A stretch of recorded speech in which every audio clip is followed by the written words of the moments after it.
Sangamreddy Prithviraj party పెట్టబోతున్నా? Yes, బరాబర్ తెలంగాణకు ఒక ప్రత్యామ్నాయ రాజకీయ పార్టీ రాబోతున్నది.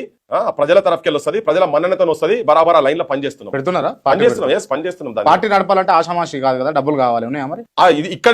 ఇది ఒక పెద్ద క్వశ్చన్. ఇది $1 మిలియన్ క్వశ్చన్ అందరికి. వాస్తవం కూడా ఇలా పార్టీలు పైసలు లేకుంటే ఏది నడవాయి. అది చేసి పెట్టిరు, అట్లా అట్లా వాతావరణం చేసిరు. ఒక ఎమ్మెల్యే నిలబడితే 100 కోట్లు పెడుతుంది భయ్. కానీ మరి 100 కోట్లు పెట్టి నిలబడ్డ ఎమ్మెల్యే రేపు 200 కోట్లు, 300 కోట్లు, 500 కోట్లు, 1000 కోట్లు సంపాదిస్తున్నాడు. రాజకీయము, అధికారం అనేది ఒక దందా అయిపోయింది, బిజినెస్ అయిపోయింది, వైట్ కాలర్ బిజినెస్ అయిపోయింది.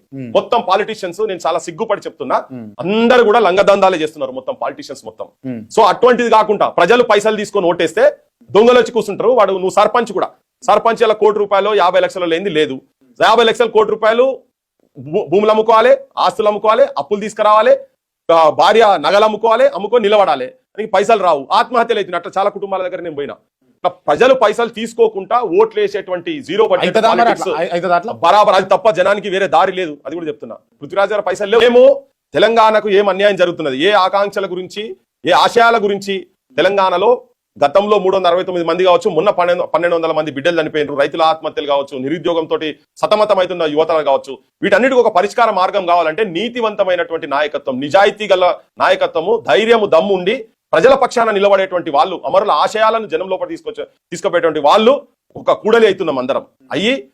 అటువంటి వాళ్ళు కనుక అసెంబ్లీలో, పార్లమెంట్లో కనుక పోతే వాళ్ళు ఏమైనా జనానికి ఏమైనా చేయగలుగుతారు. కానీ ఇప్పుడున్న రాజకీయ వ్యవస్థల పృథ్వీరాజ్ రేపు పొద్దుగా 100 కోట్లు పెట్టి చేసిన నా దగ్గర లేవు, వాడై నేను పెట్టా లేవు, నా దగ్గర నాతో కాదు. అది ఒకవేళ ఉన్నా కానీ పెట్టే ఆలోచన కూడా లేవు అవి. సో అట్లా పెడితే డెఫినెట్ గా ఏముంటది, ఇంకో 500-600 కోట్ల రూపాయలు సంపాదించుకోవాలనే ఆలోచన ఉంటుంది తప్ప. ఇప్పుడు అందుకే కదా చెరువులను కబ్జాలు చేసి బంగ్లాలు ఎందుకు కట్టుకుంటారు, పైసలు ఏమున్నది. ఇప్పుడు గవర్నమెంట్ కూడా ఎందుకు భయపడతలేదు అంటే, అపోజిషన్ అయినా గవర్నమెంట్ అయినా భయపడతలేదు. ఎందుకంటే జలదేమున్నది 50, పోయినసారి 500కి అమ్ముడు వేయండి, ఈసారి 1000, ఏదో 1500. ఇలా కొన్ని లక్షల కోట్ల రూపాయల భూముల కుంభకోణం జరుగుతున్నది కదా.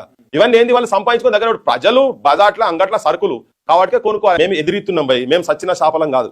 ఇవాళ ఉన్నటువంటి రాజకీయ వ్యవస్థలో మేము వాగోస్తే ఇట్లా కుట్కపేటలం కాదు, మేము తిరగబడి ఎదిరిస్తున్నాం. మేము జనానికి వాస్తవాలు చెప్పుకుంటా, ప్రజలు రేపు మేము చెప్పేది కూడా ఇంత వేల కోట్ల రూపాయలు ఒక సైడు, ప్రజా సమస్యలు, ప్రజల పరిష్కార మార్గాలు, ఆత్మాభిమానంతో తెలంగాణ ఆత్మగౌరవాన్ని కాపాడుకునేటువంటి ప్రయత్నం ఒక సైడు. ఈ రెండిట్లో ఏది గెలుస్తుందో చూద్దాం.